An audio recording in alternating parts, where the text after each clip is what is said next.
Assalamualaikum warahmatullahi wabarakatuh. Jadi untuk pertemuan kali ini kita akan membahas mengenai, consumer choice dan indifference theory. Jadi bagaimana pilihan konsumen, kemudian berkaitan dengan, teori indifference. Di sini nanti kita akan membahas, konsep utility, kemudian apa itu kurva indifference, kemudian, apa itu, budget line, karena nanti akan ditunjukkan hubungan antara kurva indifference dan budget line.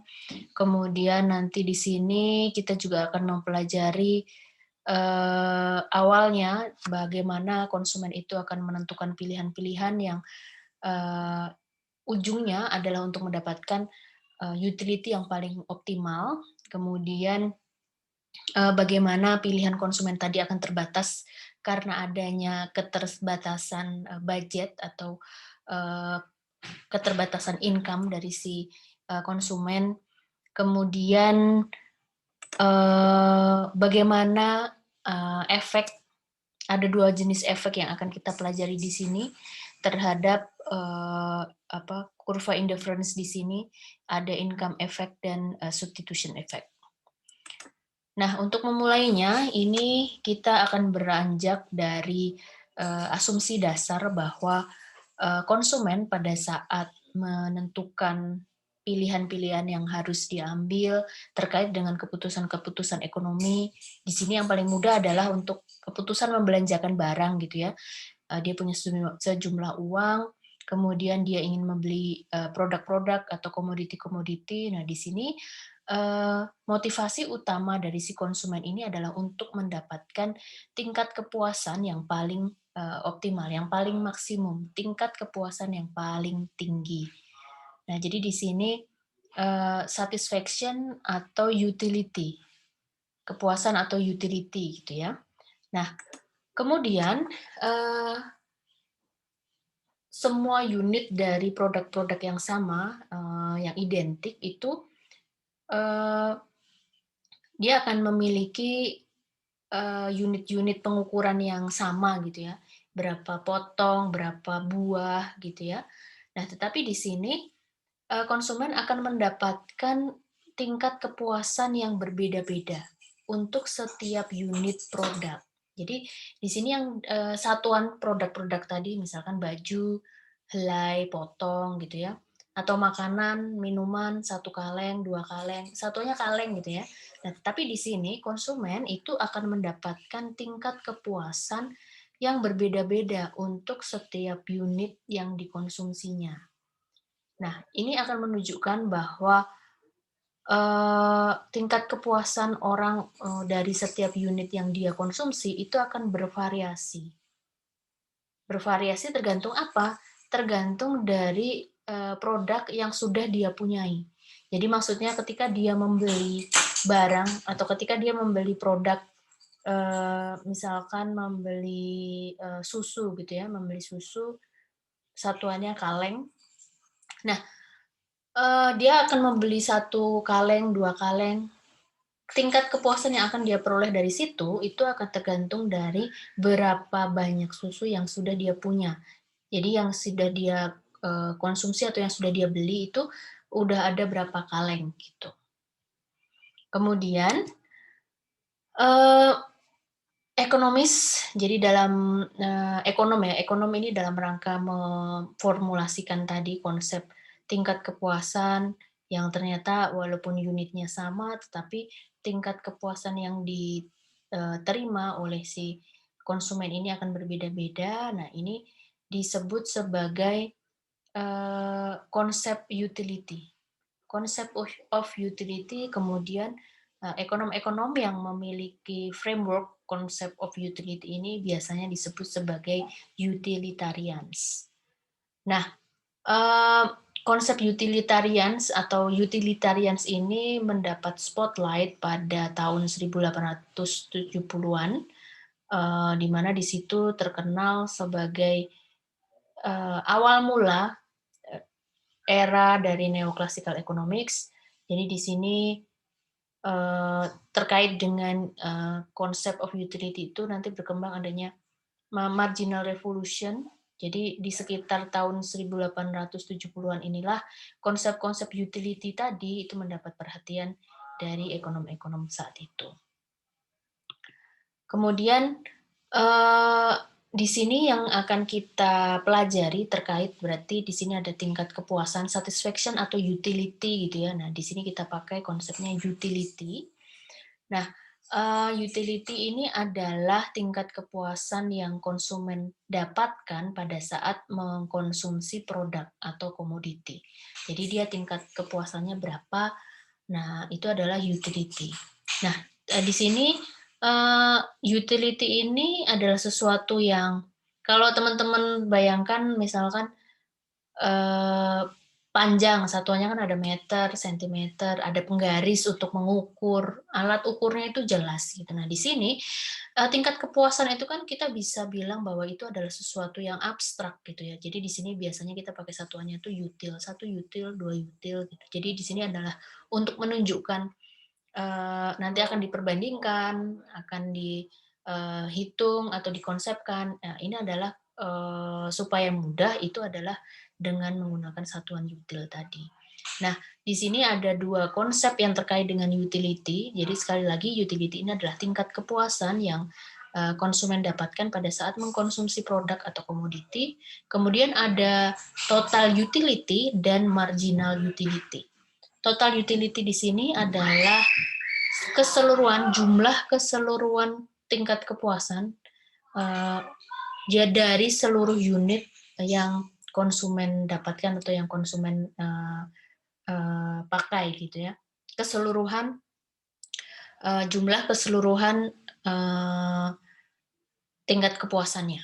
Sedangkan marginal utility, nah di sini ini mengacu pada namanya marginal, ini berarti mengacu kepada perubahan tingkat kepuasan pada saat mengkonsumsi 1 unit tambahan atau mengurangi konsumsi 1 unit dari produk tersebut. Jadi marginal, kalau total itu mengukur keseluruhan dari keseluruhan total kepuasan yang dia dapatkan, yang konsumen dapatkan pada saat mengkonsumsi keseluruhan unit komoditi.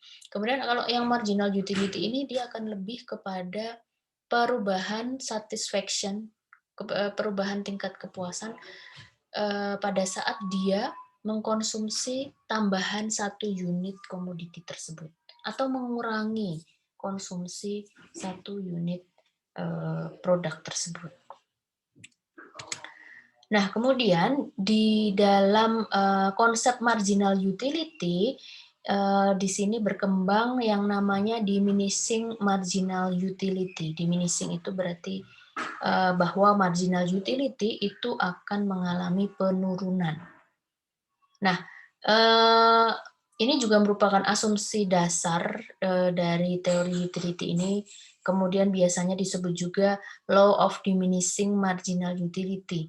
Bunyinya adalah bahwa marginal utility yang muncul pada saat mengkonsumsi tambahan 1 unit atau tambahan unit-unit komoditi itu dia akan menurun. Jadi marginal utility dari komoditi yang konsumen pakai itu akan semakin lama semakin menurun ketika individu tersebut mengkonsumsi lebih banyak produk atau komoditi. Kemudian di sini berlaku bahwa konsumsi di produk-produk yang lain itu akan bersifat konstan. Nah, jadi di sini namanya diminishing marginal utility bahwa marginal utility dari produk tambahan yang dia konsumsi, yang konsumen konsumsi itu akan makin menurun. Akan makin menurun seiring dengan pertambahan produk yang dia konsumsi gitu. Nah, ini bisa digambarkan seperti ini. Ini adalah total utility dan marginal utility dari meminum cola. Meminum cola oleh si Ellison, jadi individunya bernama Ellison. Kemudian ini adalah jumlah cola yang diminum per hari. Kemudian kita bisa lihat total utility di kolom kedua dan marginal utility di kolom ketiga.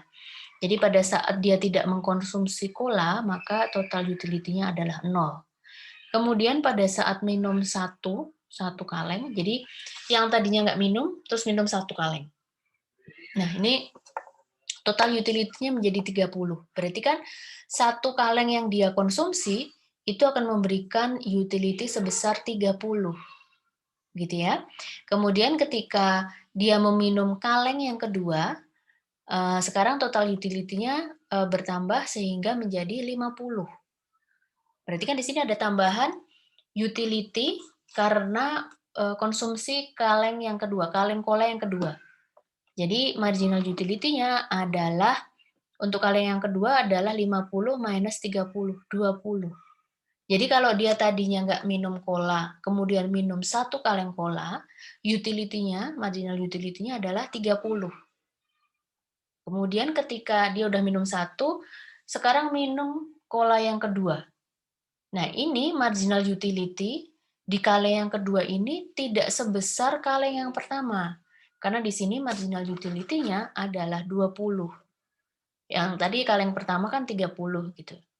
Nah, jadi di sini ini adalah yang namanya diminishing marginal utility. Kemudian kita bisa lihat lagi bahwa untuk kaleng yang ketiga, sekarang total utility-nya menjadi 65. Nah, berarti di kaleng yang ketiga, marginal utility-nya itu adalah makin turun lagi dari 20, yaitu 65 minus 50, jadi 15 saja. Jadi kita bisa lihat bahwa di kaleng yang ketiga, itu adalah 15 marginal utility-nya. Lebih kecil dari marginal utility yang kaleng yang kedua, dan lebih kecil lagi dari marginal utility kaleng yang pertama.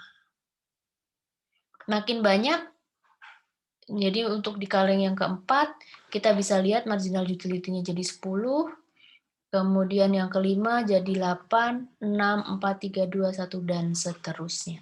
Jadi kalau teman-teman perhatikan, total utility-nya di sini akan bertambah, ya kan, bertambah besar, tetapi marginal utility atau tambahan perubahan utility akibat tambahan konsumsi per unit cola di sini itu akan semakin kecil. Yang tadinya satu kaleng cola itu marginal utility-nya adalah 30, kemudian makin menurun 20, 15, 10, dan seterusnya. Nah, jadi di sini kita bisa membuat pertanyaan lanjutan bahwa terkait dengan diminishing marginal utility tadi, apa implikasinya terhadap konsumen. Jadi bagaimana konsumen itu akan mengalokasikan income atau pendapatan yang dia punya untuk memaksimumkan total utility. Kemudian bagaimana konsumen ini mengalokasikan income untuk mendapatkan berarti kan di sini ada kombinasi ya. Jadi dia harus membelanjakan apa, produk apa, berapa untuk mendapatkan tingkat kepuasan yang paling tinggi.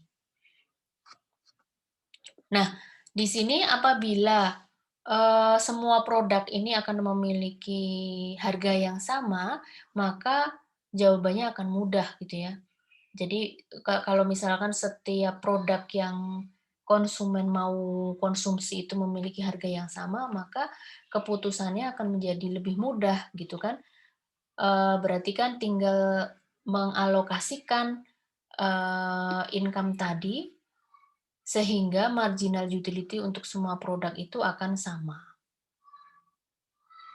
Nah, tetapi di sini kenyataan yang terjadi kan produk-produk yang akan dikonsumsi oleh konsumen itu tidak memiliki harga yang sama. Contohnya kebutuhan individu mahasiswa gitu ya, dia harus beli makan, gitu hitungannya per porsi. Terus harus beli alat-alat mandi, misalkan sampo 1 botol, pengeluaran 1 bulan ini. kemudian sabun 1 botol. Nah, makan, sampo, sabun, tadi kan harganya beda-beda. Makan 1 porsi, 20.000 mungkin, let's say 20.000, terus sampo 1 botol, 30.000, sabun juga 20.000, kan nggak bisa kita pukul rata, harga makanan 1 porsi itu sama dengan harga sampo 1 botol, sama dengan harga, sabun 1 botol, kan nggak seperti itu yang terjadi gitu ya. Jadi di sini, konsumen itu akan menghadapi, pilihan yang lebih kompleks. Kalau misalkan harganya sama, semua produk itu sama, ya berarti nanti si konsumen itu cukup membelanjakan, cara dia memutuskan berapa besar dia harus membelanjakan produk A, produk B, produk C akan lebih mudah karena harganya sama, tinggal, dia mengalokasikan supaya marginal utility untuk semua produk itu akan sama. Nah, tetapi di sini karena harga produknya beda-beda, maka total utility ini bisa bertambah dengan, pola yang berbeda-beda. Jadi tergantung kan, kalau tadi harga makanannya 10.000, 20.000, terus, samponya 30, sabunnya 35.000, berarti kan nanti, eee, kalau misalkan lebih banyak makanannya yang dibeli, berarti 20 kali 2 ada pengalinya gitu ya, dengan harga yang berbeda-beda yang akan mengurangi porsi dari income secara berbeda-beda. Jadi tergantung kombinasi. 100.000 ini akan cukup untuk beli makan berapa kali, sampo berapa botol, sabun berapa botol. Kemudian kalau diubah kombinasinya, kan berarti akan didapatkan, kombinasi benda-benda, atau produk yang dimiliki yang berbeda-beda pula, gitu ya. Nah, di sini, contohnya di sini adalah ketika, sebuah produk itu memiliki marginal utility yang lebih tinggi, tadi, kita baru bicara dari segi harganya, kemudian sekarang kita akan cek dari segi marginal utility. Marginal utility yang lebih tinggi ini kan berarti produk tersebut, komoditi tersebut pada saat dikonsumsi itu akan memberikan tingkat kepuasan yang lebih tinggi daripada komoditi yang lain yang dibeli. Nah, sehingga di sini karena dia memberikan tingkat kepuasan yang tinggi, padahal tujuan akhir dari si konsumen tadi adalah untuk mendapatkan, tingkat kepuasan yang paling maksimum. Berarti kan, logikanya bahwa si konsumen ini akan membelanjakan, uangnya untuk membeli produk yang memiliki marginal utility lebih tinggi daripada yang lain. Kemudian akan membelanjakan lebih sedikit ke produk yang memiliki marginal utility yang lebih rendah. Nah, tetapi tadi dengan law of diminishing marginal utility tadi, pada saat konsumen tadi membeli lebih banyak, mengkonsumsi lebih banyak, marginal utility dari produk tersebut akan turun, ya kan? Jadi ketika, di sini kita punya asumsi awal bahwa untuk memaksimumkan, apa, untuk mendapatkan kepuasan atau utility yang paling maksimum, berarti kita akan mengalokasikan income membeli barang ke produk yang memiliki marginal utility lebih tinggi. Tetapi dengan law of diminishing marginal utility tadi, ketika kita membeli atau mengkonsumsi produk semakin banyak, maka marginal utility-nya akan turun. Nah, sehingga ketika di sini dia dengan pattern yang seperti ini, membeli lebih banyak, mengalokasikan pendapatan ke barang yang memiliki marginal utility lebih tinggi, dia kan akan semakin turun, gitu ya. Nah, sehingga, pembelian itu akan dilakukan terus terus terus sampai pada saat consumer utility ini sama dengan, eee, expenditure. Jadi ketika sudah habis, ketika expenditure ini sudah dibelanjakan semua, kemudian utility-nya ini akan maksimum. Karena kalau misalkan, kan nggak mungkin dia akan belanja terus, karena di sini kan dia punya batasan, apa, batasan apa, pendapatan tadi. Jadi dia akan membelanjakan barang-barang tadi sampai expenditure-nya, sampai mencapai limit, expenditure-nya. Kemudian utility-nya akan maksimum.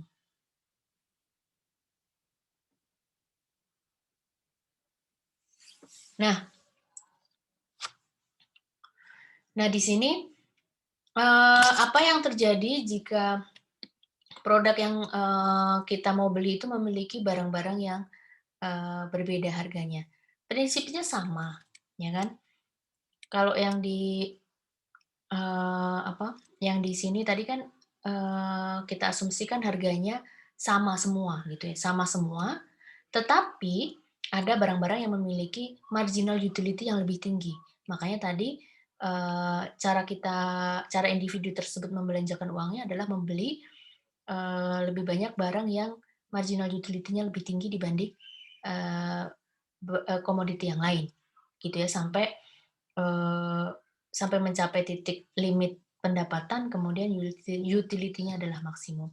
Kemudian kalau misalkan dia memiliki harga yang berbeda, ya berarti di sini dia akan membuat kombinasi pembelanjaan barang-barang atau kombinasi pembelanjaan komoditi-komoditi, produk-produk yang, eee, dia akan membelanjakan sampai ke unit uang yang terakhir itu. Jadi dia akan, mengatur supaya unit terakhir, eee, unit uang yang terakhir yang dia belanjakan itu akan memiliki tingkat kepuasan yang sama untuk seluruh produk. Jadi dia akan mengatur supaya dia optimum itu, supaya tingkat kepuasannya, paling tinggi itu adalah bahwa dia akan mengatur jumlah pembelian, mengatur tadi ya, karena kan, berarti kan dia akan membeli barang dengan yang marginal utility-nya paling tinggi, kemudian dia, ketika dibeli kan akan turun. Berarti nanti dia akan membeli yang lain, komoditi yang lain, nanti dia akan turun lagi. Turun terus dikombinasikan seperti itu sehingga di uang yang terakhir yang dia belanjakan itu tingkat kepuasan per unit uang yang dia belanjakan itu, akan memiliki tingkat kepuasan yang sama untuk seluruh produk yang dia beli.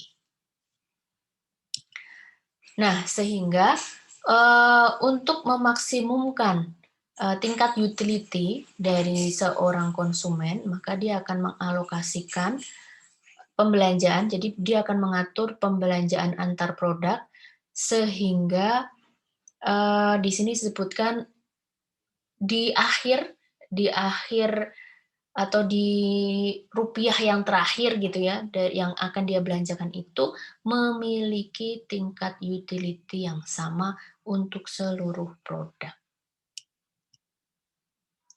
Nah, sehingga nanti kita bisa memformulasikan, kondisi seperti apa yang menyebabkan dia akan memiliki utility maksimum. Jadi di sini kita, misalkan ada 2 buah komoditi, ada 2 buah produk, X dan Y. Jadi, marginal utility X itu adalah MUX dan harganya adalah PX. Kemudian untuk produk yang kedua, ini adalah, produk Y, dia memiliki marginal utility Y dan harga PY. Nah, sehingga marginal utility per pound ini adalah satuan uang ya, pound. Jadi marginal utility, untuk produk X, jadi marginal utility per satuan uang yang dibelanjakan untuk produk X itu adalah MUX per PX. Sementara untuk yang, Y itu berarti marginal utility per, unit, satuan uang yang dibelanjakan untuk barang Y berarti adalah MUY per PY. Nah, sehingga di sini untuk mencapai tingkat utility maksimum, tadi kan berarti bahwa di unit uang yang terakhir yang dibelanjakan oleh konsumen tadi, itu akan memiliki tingkat utility yang sama. Nah, di sini ketika diformulasikan adalah MUX per PX akan sama dengan MUY per PY. Jadi,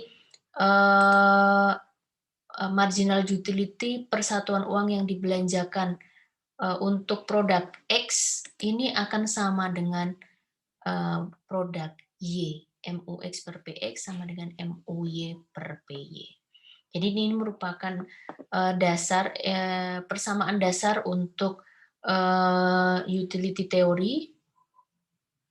Kemudian di sini setiap konsumen itu akan demand untuk setiap konsumen itu akan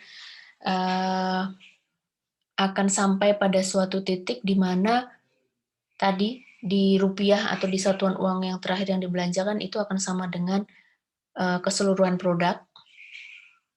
Nah, sehingga di sini ketika kondisi tadi terpenuhi, jadi ketika marginal utility per satuan uang yang dibelanjakan itu sudah sama untuk semua produk, maka konsumen tadi tidak bisa mengalihkan pembelanjaan untuk produk-produk tertentu.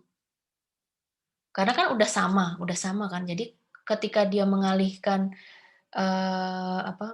mengalihkan pembelanjaan untuk menambah produk tertentu, misalkan kita ada produk X sama Y, terus ini udah tercapai MUX per PX sama dengan MUY per PY ini udah tercapai, berarti kan tingkat utility sudah sama, berarti kan dia mau belanja produk X atau produk Y kan akan sama saja, karena dua-duanya sudah memberikan tingkat utility yang sama. Jadi udah nggak bisa lagi menambah total utility-nya gitu, karena udah sama. Kemudian bentuk yang tadi, ini bentuk yang ini, MUX per PX ini sama dengan MUY per PY ini akan dikumpulkan, marginal utility di satu sisi, kemudian harga di sisi yang lain. Nah, di sini untuk yang PX per PY ini adalah persamaan yang menunjukkan harga relatif dari dua produk X dan produk Y. Kemudian harga ini kan adalah sesuatu yang tidak bisa konsumen kendalikan, karena harga ini sudah merupakan hasil dari mekanisme pasar. Yang bisa dikendalikan oleh si konsumen itu adalah bagaimana dia akan memberikan reaksi terhadap harga X dan harga Y tadi. Jadi kalau dari level harganya kan udah tertentu. Harga produk X itu 10.000, harga produk Y 15.000 misalkan. Ini kan sudah dari mekanisme pasar. Yang dia bisa lakukan ini adalah ketika harga 10.000 dan 15.000 tadi untuk X dan Y, dia harus belanja berapa. Kemudian kalau terjadi kenaikan barang X, kemudian barang Y mengalami penurunan, apa yang bisa dia lakukan? Nah, itu adalah reaksi-reaksi yang bisa konsumen berikan, bukan pada level harganya, tetapi pada reaksinya terhadap perubahan harga. Jadi si konsumen ini tidak memiliki kekuatan untuk mengubah level harga. Nah, jadi untuk yang di persamaan sebelah kiri yang ini MUX per MUY ini adalah equation yang menyatakan kontribusi relatif dari dua produk tersebut untuk menambah kepuasan. Jika konsumsi atau produk tersebut akan ditambah atau dikurangi. Jadi di sini MUX per MUY itu akan menunjukkan kontribusi relatif dari produk X dan produk Y untuk menambah tingkat kepuasan. Jadi pertambahannya itu bisa lebih banyak, bisa lebih sedikit gitu ya pada saat si konsumen mengkonsumsi barang-barang X dan Y. Kemudian nanti akan si konsumen ini akan mengatur berapa banyak produk X dan berapa banyak produk Y yang akan dia konsumsi supaya total atau tingkat kepuasannya itu adalah maksimal. Nah, apa yang terjadi jika MUX per MUY ini tidak sama dengan PX per PY? Nah, jadi di sini yang dia lakukan, kalau misalkan belum sama, jadi kondisi maksimum atau yang menunjukkan utility paling maksimum itu adalah yang MUX per MUY sama dengan PX per PY. Kalau belum tercapai, yang konsumen lakukan itu adalah mengubah pola pembelanjaan. Tadi, dia akan membelanjakan X berapa, Y berapa. Itu yang akan diubah kombinasinya. Contoh, harga dari X itu adalah 2 kali dari Y. Jadi PX per PY ini sama dengan 2. Sementara marginal utility dari X itu adalah 3 kali dari Y. Jadi MUX per MUY ini sama dengan 3. Jadi bisa dilihat bahwa produk X itu harganya lebih mahal 2 kali dari produk Y. Kemudian marginal utility-nya untuk X ini juga lebih besar 3 kali dari marginal utility, Y. Kan berarti belum sama, karena kan MUX per MUY sama dengan 3, sedangkan PX per PY ini akan sama dengan 2. Nah, supaya konsumen tadi, memiliki tingkat utility yang maksimum, ini kan berarti harus sama. MUX per MUY ini harus sama dengan PX per PY. Caranya adalah dengan mengurangi pembelian Y sebanyak 2 unit. Jadi, kalau dia mengurangi pembelanjaan Y 2 unit, maka dia bisa membeli 1 unit X. Kenapa? Karena harga X itu kan 2 kalinya Y. Jadi kalau dia nggak jadi beli X, 2 buah produk X, nggak jadi beli produk X 2 buah, maka dia bisa mengalokasikan pembelanjaan tadi untuk membeli 1 unit X. Kemudian 1 unit X itu yang dibeli itu akan, penambahan 1 unit X tadi, yang didapatkan dari alokasi, yang tadinya mau dibuat beli Y, terus sekarang untuk beli X, ini akan membuat, satisfaction yang didapat untuk 2 unit Y itu, berubah 1,5 kalinya.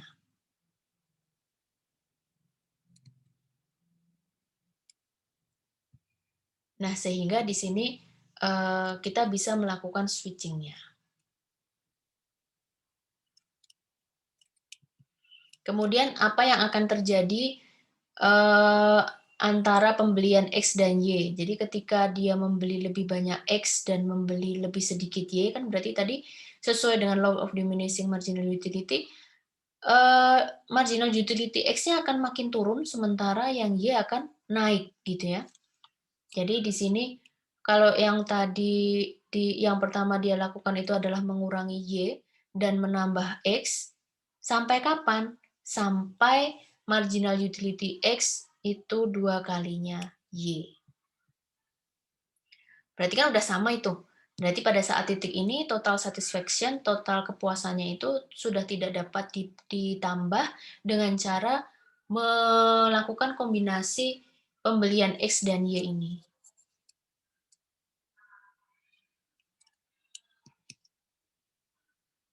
Nah, jadi di sini, sudah mencapai ke titik keseimbangan atau equilibrium position, di mana, si konsumen tadi kan yang dilakukan adalah melakukan adjustment untuk pembelian X sama Y kan. Jadi itu akan dilakukan sampai sampai tadi MUX per MUY sama dengan PX per PY. Kemudian prinsipnya tadi bahwa ketika, pembelian barang itu ditambah, maka marginal utility-nya akan turun, gitu ya. Kemudian kebalikannya, ketika dia, yang untuk Y tadi dikurangi, maka marginal utility-nya akan naik.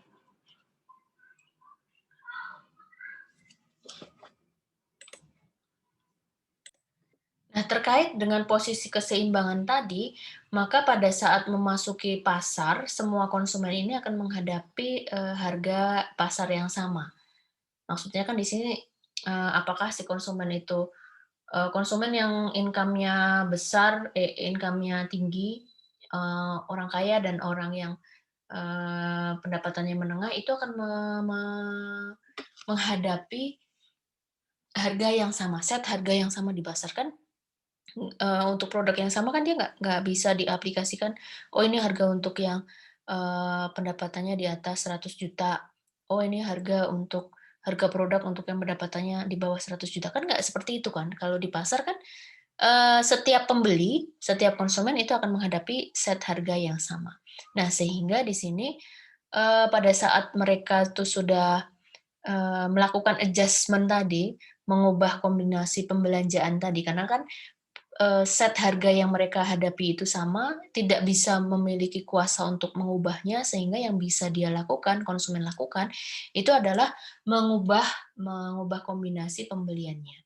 Sampai dia mendapatkan, eee, rasio yang identik untuk, marginal utility untuk setiap pasangan, barang. Jadi maksudnya untuk dia akan mencapai keseimbangannya itu sama di marginal utility X per marginal utility Y sama dengan, harga X per harga Y tadi. Nah, cuman di sini, konsumen yang lebih kaya, yang memiliki income yang lebih banyak, mungkin saja mengkonsumsi, eee, produk yang lebih banyak daripada, pendapatannya menengah atau, menengah ke bawah gitu ya. Sehingga yang didapatkan oleh si rich consumer ini, dia akan mendapatkan total utility yang lebih besar. Tetapi,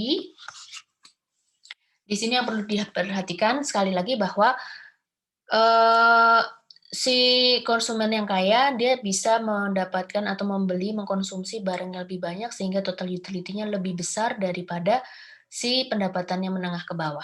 Tetapi di sini, keseluruhan konsumen, baik dia kaya atau menengah ke bawah, pokoknya semua konsumen yang akan memaksimumkan utility itu dia akan, memiliki kesamaan bahwa mereka akan sama-sama meng-adjust, melakukan kombinasi kombinasi pembelian sampai kepada titik di mana marginal utility untuk semua produknya itu sama. Jadi titik akhir yang akan mereka capai itu adalah sama-sama yang MUX per MUY ini sama dengan, PX per PY.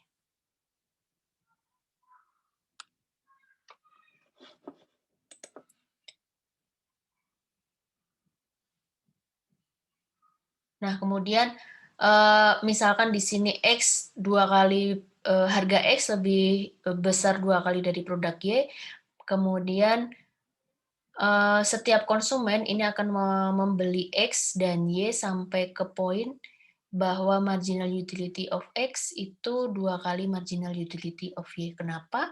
Karena tadi, supaya MUX per MUY sama dengan PX per PY. Kalau PX per PY-nya 2 kali, berarti kan MUX per MUY-nya juga harus 2 kali, gitu. Nah, konsumen dengan taste yang berbeda, itu dia konsumen ini dia akan memiliki selera gitu ya, selera yang berbeda, jadi dia akan mendapatkan marginal utility-nya itu dari berbagai macam komoditi, sehingga, dia akan juga relatif gitu ya, jadi marginal utility yang didapatkan juga tergantung dari banyaknya jumlah produk yang dia konsumsi. Nah, tetapi di sini walaupun seleranya berbeda tadi, berarti kan kalau dia memiliki selera yang berbeda, berarti dia akan cenderung ke suatu produk yang dia suka gitu ya, yang berarti kan suka di sini berarti akan memberikan tingkat kepuasan yang lebih tinggi. Nah, tetapi dengan law of diminishing marginal utility kan tetap sama bahwa ketika dia mengkonsumsi barang yang dia sukai tadi, makin banyak marginal utility-nya kan akan turun. Nah, dia akan mencapai tingkat, utility yang paling maksimum, pada sampai titik mana? Sama, yaitu pada saat marginal utility X per marginal utility Y sama dengan price X per price Y.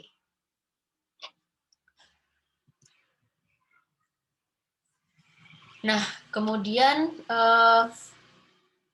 kita akan membahas mengenai apa yang terjadi gitu ya pada saat terjadi perubahan harga. Jadi pada saat terjadi perubahan harga itu apa yang terjadi, di sini kita bisa bedakan ke dalam 2 efek yaitu income effect dan substitution effect. Misalkan, ada, mahasiswa yang bernama Tristan, dia suka makan es krim. Kemudian di sini terjadi penurunan harga es krim gitu ya. Jadi Dia sangat suka es krim, kemudian ada suatu waktu yang harga es krimnya itu mengalami penurunan. Nah, dengan adanya penurunan ini, ingat yang terjadi hanya penurunan es krim, gitu ya. Yang lain-lain tetap konstan. Nah, penurunan harga es krim ini bisa dipandang menjadi dua perspektif. Yang pertama adalah penurunan harga ini akan memberikan insentif untuk si Tristan ini membeli lebih banyak es krim. Karena kan tadi harganya lebih murah gitu ya. Kemudian yang kedua, Tristan menjadi memiliki purchasing power atau real income yang tersedia. Jadi dari sisi purchasing power atau real income ini, dia juga akan menjadi meningkat. Jadi yang dimaksud dengan real income ini adalah jumlah barang dan jasa yang bisa dibeli dengan income yang dia punya. Jadi real income-nya akan makin besar gitu. Jadi di sini yang perspektif pertama bahwa ada insentif tambahan untuk membeli es krim yang lebih banyak karena harganya tadi lebih murah. Yang kedua bahwa real income-nya menjadi lebih besar. Karena di sini real income ini adalah quantity jumlah barang dan jasa yang bisa dibeli dari income. Kalau income-nya tetap tapi harganya lebih murah kan berarti dia bisa membeli lebih banyak es krim gitu ya. Itu maksudnya adalah untuk yang real income.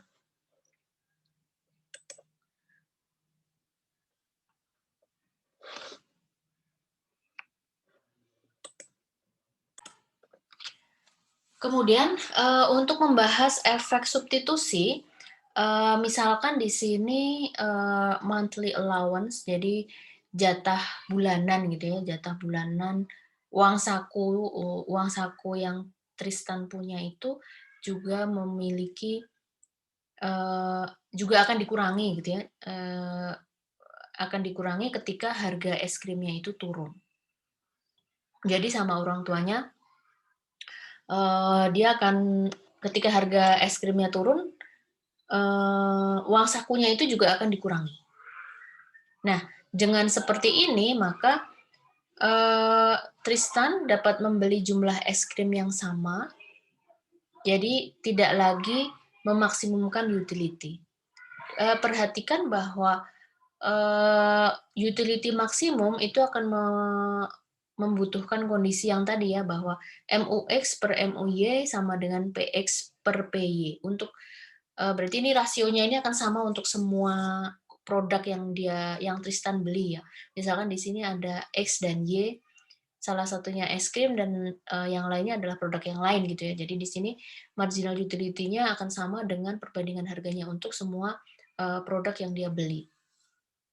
Nah, pada contoh yang tadi, dengan adanya penurunan harga, income-nya juga akan dikurangi gitu ya. Maka di sini tidak ada perubahan di luar itu, yang lain-lain konstan. Jadi quantity, kemudian marginal utility, itu akan sama, tetapi yang berubah itu adalah harganya. Harga si es krim saja. Nah, sehingga kan berarti kalau di persamaan tadi, sisi harga kan akan mengalami perubahan. Sehingga perubahan dari sisi harga itu harus diikuti dengan perubahan rasio di marginal utility di sisi kirinya. Supaya apa? Supaya Tristan bisa mencapai level utility yang maksimum. Nah, di sini berarti untuk memaksimumkan utility-nya setelah terjadi penurunan harga es krim, Tristan harus menambah konsumsi es krimnya supaya marginal utility es krimnya makin turun, karena kan the law of diminishing marginal utility ya kan, ketika dia makin dikonsumsi marginal utility-nya makin turun, kemudian mengurangi konsumsi di produk yang lain. Jadi dengan kata lain bahwa si Tristan harus melakukan substitusi untuk barang yang lain ke arah es krim. Jadi lebih banyak es krim supaya es krimnya tadi berkurang marginal utility-nya. Ini yang disebut sebagai substitusi efek, efek substitusi. Kemudian di sini perubahan dari quantity, jadi perubahan dari perubahan dari quantity ini akan mengubah akan mengikuti perubahan rasio harganya tadi kan yang di sisi kanan tadi. Sehingga efek substitusi ini akan menambah quantity untuk produk yang harganya itu turun dan mengurangi quantity produk yang harganya naik. Ini adalah efek substitusi. Jadi efek substitusi ini tadi adalah dalam rangka tetap mencapai utility yang maksimum. Jadi karena harganya berubah, maka yang Tristan lakukan adalah melakukan perubahan pada kombinasi es krim dan produk yang lain gitu ya. Jadi di sini dia juga harus mengkonsumsi lebih banyak es krim supaya marginal utility-nya turun, ya kan? Kemudian menambah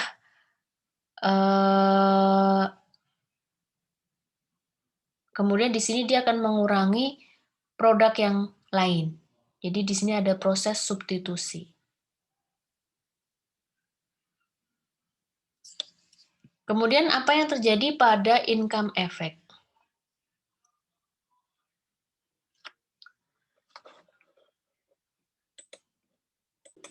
Kemudian untuk melihat income effect ini kita akan buat income si Tristan ini balik. Tadi kan ketika terjadi penurunan harga es krim, income-nya ikut turun, uang sakunya ikut turun. Nah, sekarang level uang sakunya ini akan dinaikkan lagi. Nah, dengan asumsi bahwa es krimnya itu adalah barang normal, ketika terjadi kenaikan income, maka Tristan akan membeli lebih banyak es krim. Jadi dia akan membeli lebih banyak es krim, bahkan lebih banyak ketika tadi terjadi ketika dibandingkan dengan pembelian yang akibat dari efek substitusi tadi. Jadi di sini ketika income-nya dinaikkan, maka si Tristan itu akan membeli lebih banyak es krim, bahkan lebih banyak daripada saat efek substitusi. Jadi di sini untuk income effect ini adalah perubahan dari quantity produk, quantity barang yang diakibatkan karena perubahan real income. Dengan asumsi harga-harga yang lain itu adalah konstan. Nah, di sini income effect akan membawa perubahan perilaku bahwa si konsumen ini akan membeli lebih banyak produk yang harganya itu turun. Tapi dengan catatan bahwa produk tadi itu adalah barang normal. Kemudian nanti bisa diperhatikan bahwa besaran income effect ini akan tergantung dari jumlah income yang dihabiskan atau yang dibelanjakan pada produk tersebut. Kemudian selain itu income effect ini besarannya juga tergantung pada jumlah perubahan harganya. Jadi ini tergantung pada jumlah income yang dibelanjakan pada komoditi yang mengalami perubahan, plus income effect ini besarannya tergantung juga pada perubahan harganya. Seberapa besar perubahan harga produk tersebut. Nah, ini bisa dilihat di sini bahwa untuk menunjukkan efek substitusi ini adalah yang garis biru, kemudian yang income effect adalah yang garis merah. Ini adalah untuk yang normal good. Jadi ini adalah kurva demand. Kemudian income effect dan substitution effect itu akan berlaku pada arah yang sama. Jadi sama-sama ke kanan gitu ya. Jadi akan dari Q0 kemudian ke Q1. Di sini terjadi perubahan harganya. Tadi dari A ya kan, dari Q0, P0 dari titik A ini. Kemudian ketika terjadi perubahan harga ke P1, nah berarti di sini terjadi perubahan Q1. Nah, di sini untuk yang, akibat, atau efek mana saja yang terjadi, nah di sini antara, eee, kurva ini, garis yang biru ini adalah, efek substitusi, kemudian yang merah ini adalah, efek, income. Sedangkan untuk yang barang yang inferior itu, income effect itu adalah lebih sedikit gitu ya. Jadi untuk yang inferior dan given good, itu dia memiliki arah yang berlawanan. Jadi di sini, apa, yang lebih besar masih tetap yang substitution effect.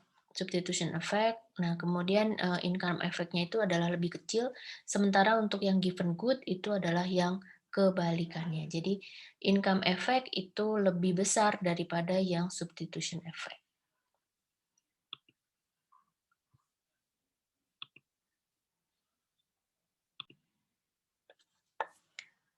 Kemudian, kita akan masuk ke consumer surplus. Jadi, eee, apa itu consumer surplus? Mungkin akan diawali dengan contoh bahwa misalkan akan membeli, saya akan membeli 1 liter ice cream dengan harga $10, tetapi karena ada diskon maka, hanya membayar $6.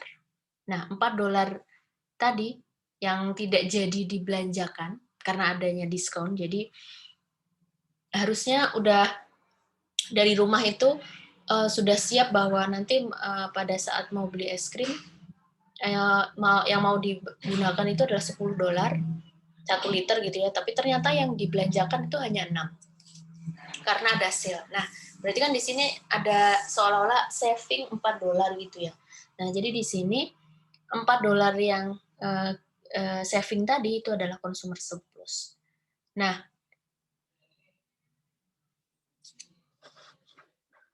di sini untuk consumer surplus ini berarti bisa kita definisikan, merupakan perbedaan antara total value yang, konsumen tempatkan pada semua unit yang dia konsumsi, produk-produk yang dia konsumsi, dengan pembayaran yang sebenarnya mereka lakukan untuk mendapatkan barang tersebut. Nah, kemudian consumer surplus itu merupakan konsekuensi langsung dari demand curve yang negatif. Nanti mungkin akan lebih jelas dengan contoh berikut gitu ya.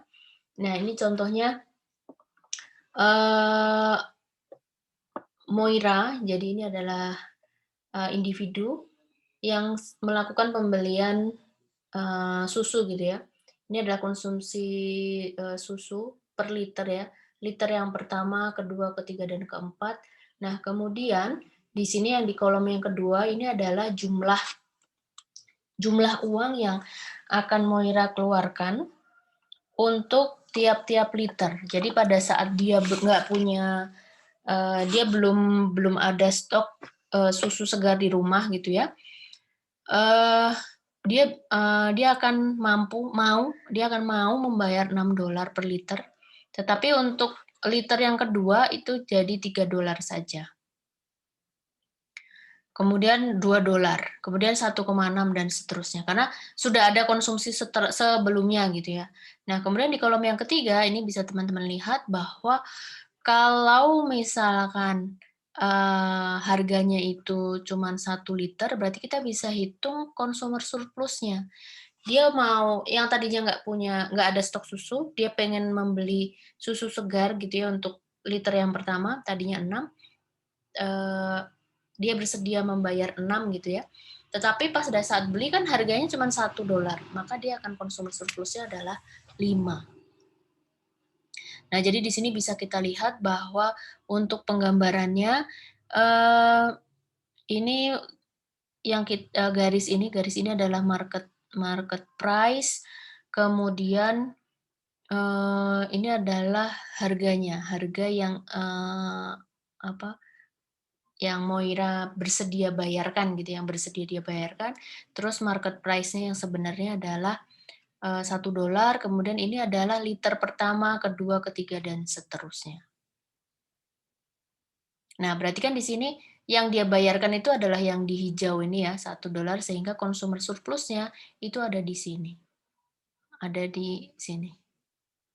Yang 5, 2, selisih tadi ya, selisih antara yang Moira bersedia bayarkan dengan harga yang sebenarnya.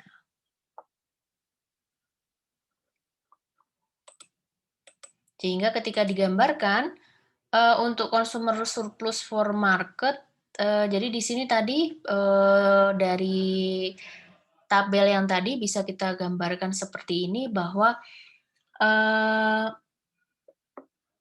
yang di sini ini adalah harga pasar tadi $1 tadi ya market price, kemudian area yang di bawah demand curve tadi, ini adalah demand curve, area yang di bawah demand curve ini menunjukkan total nilai yang konsumen itu bersedia bayarkan untuk mengkonsumsi barang tersebut. Kemudian ini yang dibayarkan, harga pasar yang dibayarkan, sehingga consumer surplusnya itu adalah selisihnya tadi kan. Jadi ada di yang hijau. Jadi yang hijau ini adalah consumer surplus yang di bawah kurva demand. Jadi selisih antara total nilai yang konsumen bersedia bayarkan dikurangi dengan harga yang benar-benar konsumen bayarkan.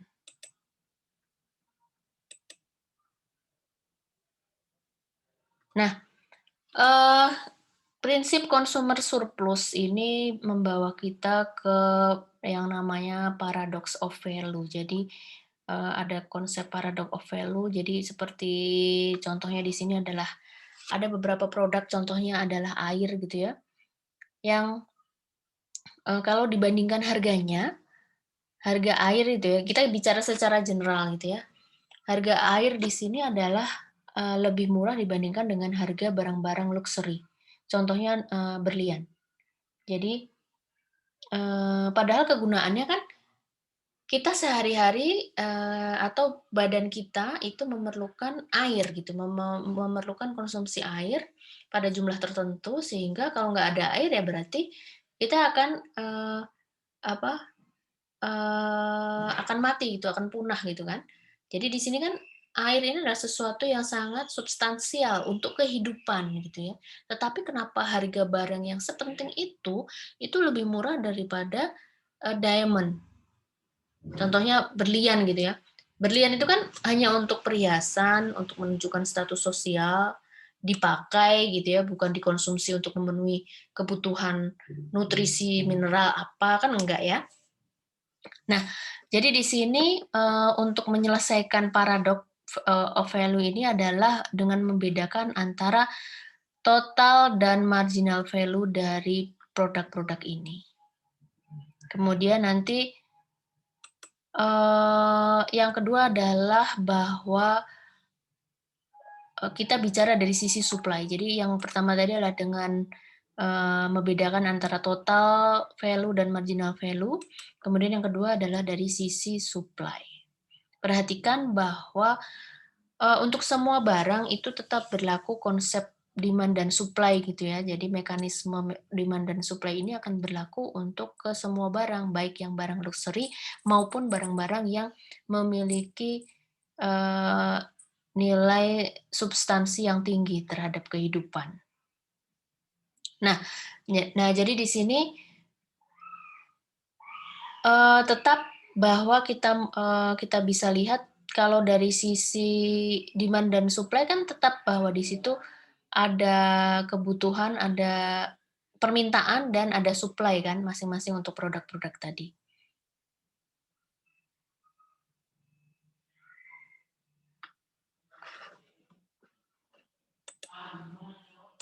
Nah, di sini untuk air itu konsumen ini memiliki total value yang tinggi, tetapi dijual pada harga yang rendah sehingga dia akan memiliki marginal value yang rendah.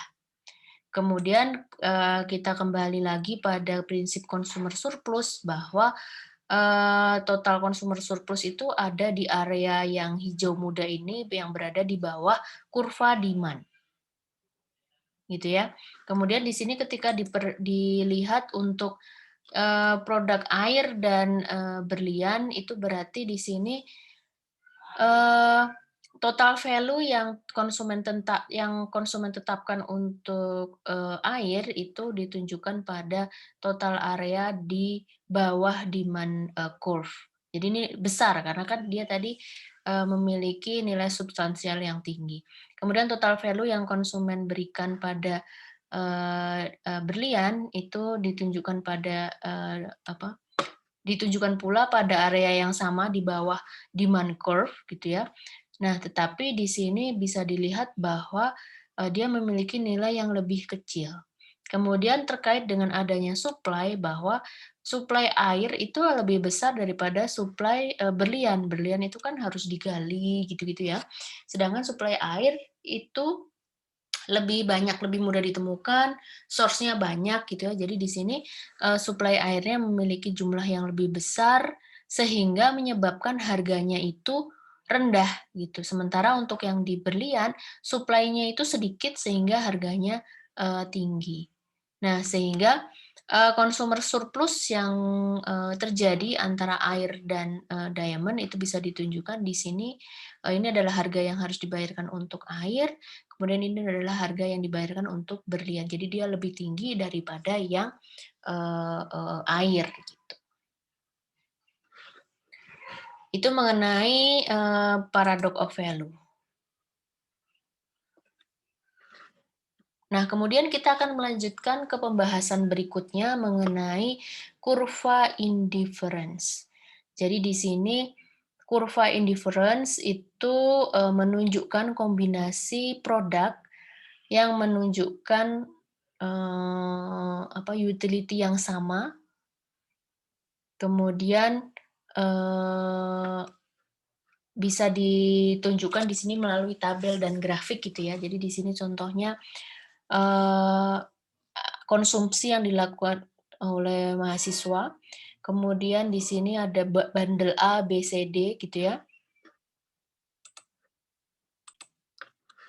Kemudian di kolom yang kedua ini adalah jumlah pakaian, jumlah baju yang dia beli. Kemudian yang di kolom yang ketiga itu adalah jumlah makanan yang dia beli. Jadi untuk bundle A ini menunjukkan bahwa dia membeli baju 30 potong dan makanan 5 porsi. Kemudian tingkat utility pada bundle A ini akan sama dengan tingkat utility pada bundle B, yaitu ketika dia membelanjakan 18 potong baju dan 10 porsi makanan. Jadi, indifference curve ini akan menunjukkan kombinasi produk yang dia beli yang menunjukkan utility atau level utility-nya itu sama. Jadi si mahasiswa tersebut itu akan bisa bebas memilih pilihan kombinasi baik A, B, C, D, E, F karena semua memberikan nilai utility yang sama. Gitu.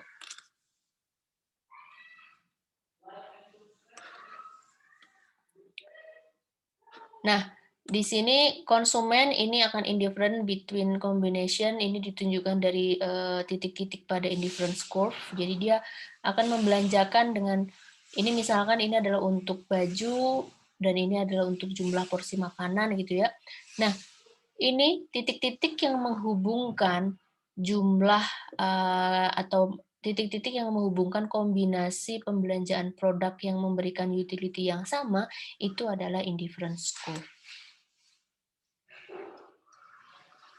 Nah, kemudian ini ditunjukkan misalkan ada titik yang ada di sebelah kanan ya, yang lebih tinggi. Titik yang lebih tinggi daripada kurva indifference itu lebih disukai. Kemudian yang di bawahnya, titik yang di bawahnya itu lebih tidak disukai. Jadi ini menunjukkan preferensinya.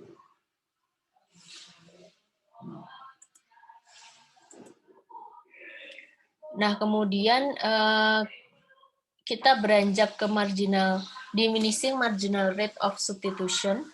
Jadi yang dimaksud dengan marginal rate of substitution ini adalah jumlah satu unit produk yang konsumen itu bersedia untuk tukar untuk mendapatkan satu produk yang lain. Jadi dia bersedia tidak mengkonsumsi produk A supaya mendapatkan produk B gitu. Nah, eh, asumsi dasar dari indifference theory itu bahwa nilai MRS dari dua produk, dua benda itu adalah negatif. Jadi untuk meningkatkan konsumsi dari satu produk tertentu, maka seseorang itu harus mengurangi produk yang lain. Jadi ini akan membawa ke bentuk slope yang negatif. Jadi dia bersedia mengorbankan, berarti kan mengorbankan ini dia akan mengurangi produk A supaya dia bisa menambah produk B gitu. Nah, jadi di sini diminishing marginal rate of substitution itu adalah basic assumption yang kedua untuk indifference theory.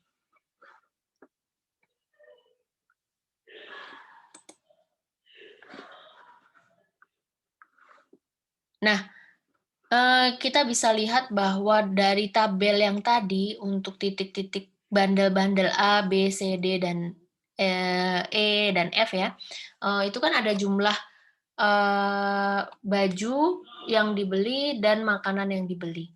Nah, perubahannya itu kita catat di sini. Perubahannya kita catat di sini. Untuk perubahan baju dari A ke titik B itu 12. Di sini mungkin ini ya, dari 30 ke 18. Ini kan berarti berubah 12. Kemudian dari 5 ke 10. Ini kan berarti berubah 5. Gitu ya. Kemudian ketika kita buat marginal rate of substitution-nya berarti 1 dibagi 2. Perubahan pada pakaian dibagi dengan perubahan pada makanan 2,4.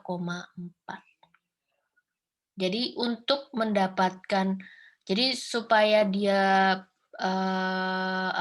perpindahan dari A ke B itu bisa ditunjukkan bahwa dia harus mengurangi pembelian baju sampai dengan 12 unit baju untuk mendapatkan 5 porsi makanan. Level utility-nya bagaimana? Sama, karena A dan B itu tadi memiliki tingkat utility yang sama.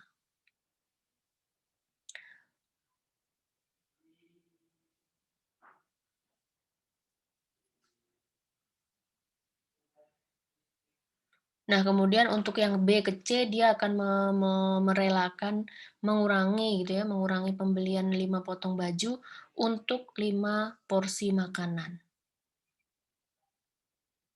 Jadi rate of substitusinya adalah 1. 1 unit baju untuk setiap unit makanan. Kalau yang tadi sebelumnya 2,4 baju untuk 1 unit makanan yang dia peroleh. Itu adalah marginal rate of substitution. Nah, kemudian apa itu indifference map? Jadi indifference map ini adalah terdiri dari beberapa indifference curve gitu ya. Ini kan tadi indifference curve, jadi indifference map itu terdiri dari beberapa indifference curve, terdiri dari beberapa kurva indifference. Kemudian titik-titik pada curve ini nanti akan menunjukkan alternatif kombinasi dari baju dan makanan yang memberikan equal utility. Jadi kalau dalam satu kurva indifferent ini kan berarti equal utility. Utility-nya sama.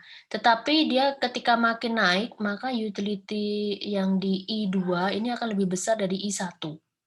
Kemudian utility yang di kurva I3 ini lebih besar dari I2 dan I1 dan seterusnya. Jadi makin ke kanan dia akan makin tinggi. Tetapi pada satu level kurva indifferent seperti ini di tiap titik ini sama. Cuman ketika dia pindah dibandingkan dengan kurva utility yang ada di sebelah kanannya, makin dia menjauhi titik origin, maka tingkat utility-nya itu akan makin tinggi.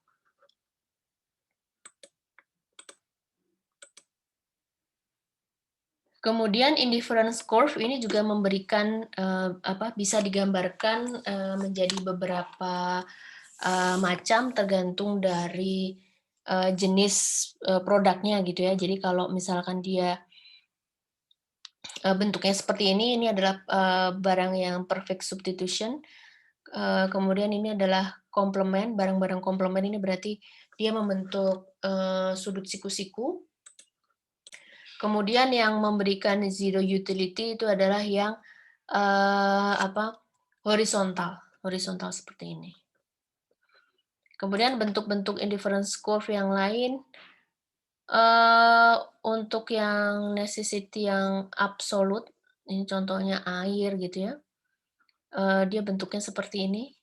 Kemudian ada yang bentuknya U gitu ya, U kemudian, eee maksudnya U di sini dia akan mencapai negative utility sampai pada level konsumsi tertentu. Jadi kalau dikonsumsi sampai ke level tertentu itu malah utility-nya akan negatif.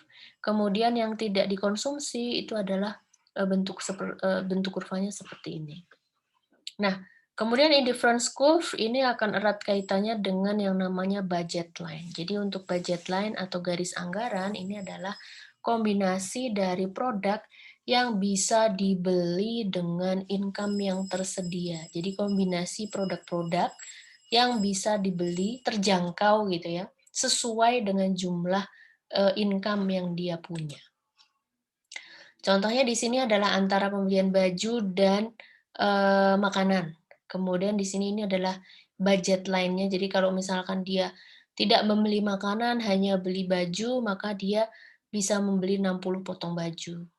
Kemudian di titik ini X1 ini dia membeli 40 potong baju dan 10 porsi makanan. Gitu ya. Jadi di sini ini adalah kombinasi yang mungkin dari kan tadi harga baju sama harga makanan beda-beda kan ya. Nah, jadi di sini dengan kombinasi dua tadi yang pas pada sesama dengan jumlah income-nya itu adalah budget line. Nah, kemudian di titik yang di luar, contohnya di X2 ini adalah titik di mana kombinasi antara baju dan makanan itu sudah melebihi dari income yang dia punya. Sementara yang di bawah garis ini berarti dia akan bisa membelikan baju sama baju dan makanan tetapi masih ada sisanya gitu.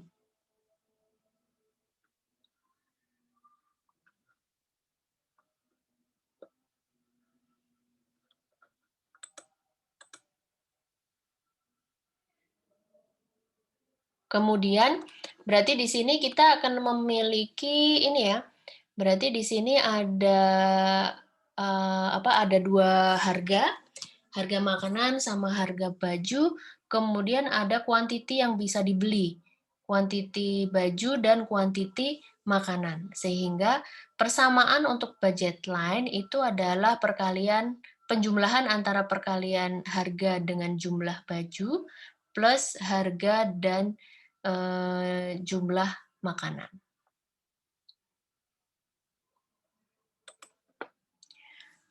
Kemudian terkait dengan slope, jadi yang namanya slope dari budget line.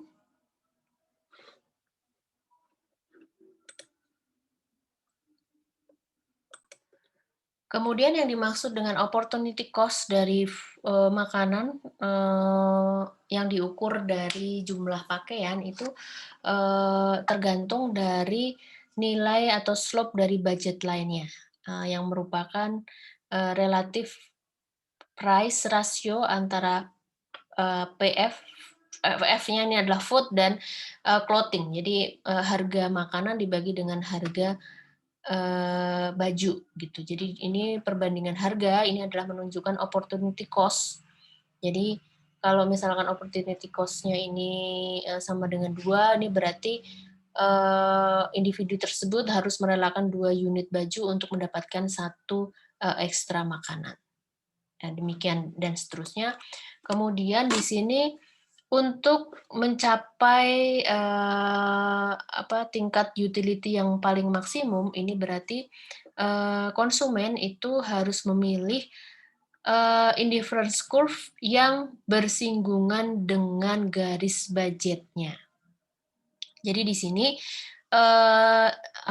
indifference curve yang memiliki tingkat kepuasan paling, maksimum itu adalah di I4, karena di I4 ini dia bersinggungan dengan budget line.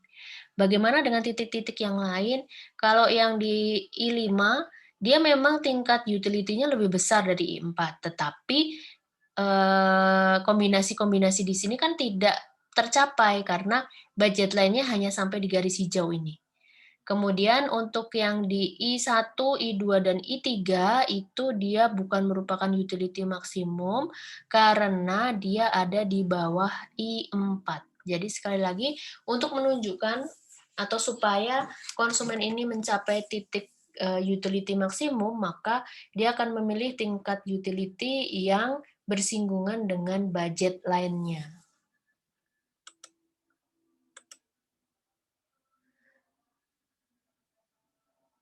Kemudian, bagaimana, reaksi dari konsumen ketika terjadi perubahan income.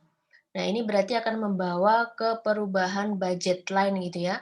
Nah, jadi di sini kita bisa lihat bahwa, terjadi perubahan income, maka di sini kita akan pilih ke yang tadinya, yang tadinya kombinasi barang dengan, indifference curve lebih tinggi tapi tidak tercapai oleh budget line, itu dengan adanya budget line yang, bertambah, berarti kan dia akan geser ke kanan gitu ya. Maka dia akan jadi tercapai gitu. Jadi di sini, eee, kita bisa mendapatkan, perubahan Perubahan, utility maksimum point yang terjadi dengan cara menghubungkan tadi titik-titik persinggungan antara indifference curve dengan budget line yang baru. Jadi maksudnya di sini dengan terjadinya perubahan income, ini kan income awal ya, income awal, kemudian kita punya indifference curve yang lebih tinggi, tapi kan tidak terjangkau dengan budget awal ini. Kalau misalkan ada budget baru di sini, nah, berarti kan di sini berarti ada titik titik baru gitu ya, yang merupakan perpotongan antara I5 dengan, garis, budget line yang baru. Nah, jadi dengan menghubungkan antara titik-titik tadi, kita bisa menunjukkan perubahan tadi, perubahan, utility maximizing points-nya.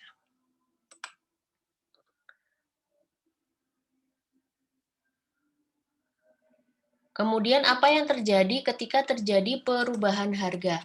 Di sini ketika terjadi perubahan harga, ini nanti kita bisa menunjukkan yang namanya price consumption line. Jadi di sini ketika terjadi perubahan harga berarti terjadi perubahan kurva demand gitu ya. Perubahan kurva demand yang membawa ke perubahan eh, perubahan titik potong dengan kurva indifference-nya. Jadi nanti di sini kita bisa menunjukkan, yang namanya price consumption line.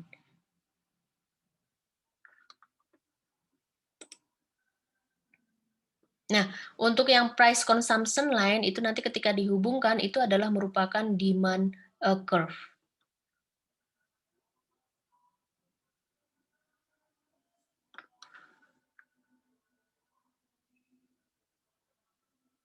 Jadi contohnya di sini pada bagian satu konsumen ini memiliki income $4.000 kemudian menghadapi, pilihan harga 1,5, 1,5 untuk, gasolin. Kemudian di sini kita bisa pilih A, B, dan C. Kemudian jumlah bensin yang dikonsumsi, itu ketika dipindahkan ini ke demand curve ini menjadi titik-titik ini. Jadi titik A ini kan tadi 600 ya, 600 liter. Kemudian pada saat, B ini adalah 1.200, kemudian pada saat C itu adalah 2.200 gitu. Jadi di sini informasi mengenai price consumption line itu ketika dibawa, dipindahkan ini akan menunjukkan demand curve. Jadi menunjukkan konsumen demand curve. Kemudian untuk yang income dan substitusi, efek income dan efek substitusi itu ditunjukkan dari sini bahwa kita punya original budget line AB, kemudian di situ terjadi penurunan harga, di sini ditunjukkan pada AJ. AJ, kemudian original utility maximum point-nya adalah A0, pada A0 dengan Q0, dengan jumlah kuantitinya Q0. Kemudian ketika dia terjadi perubahan itu akan membawa ke utility maximum point-nya jadi A2 gitu ya. Jadi A2 sehingga Q-nya juga berubah dari Q0 ke Q2. Nah, supaya di situ ditunjukkan income effect, di sini untuk menghilangkan income effect gitu ya, misalkan di sini dengan mengurangi income dari si konsumen itu sampai ke original indifference curve-nya, maka kita bisa menggeser AJ ini ke garis paralel yang baru. AJ ke garis paralel. Ke A1J1. Sehingga di sini indifference curve-nya adalah pada di titik A0. Nah, di sini ada intermediate point di A1 yang akan membagi efek substitusi dengan efek income-nya. Jadi di sini perubahan dari A0 ke A2 gitu ya, ini bisa dipecah lagi menjadi dua efek. Yang pertama adalah efek substitusi dan yang kedua adalah income effect. Baik, mungkin itu saja yang bisa dijelaskan mengenai utility ya, konsep utility sampai dengan indifference curve. Terima kasih. Wassalamualaikum warahmatullahi wabarakatuh.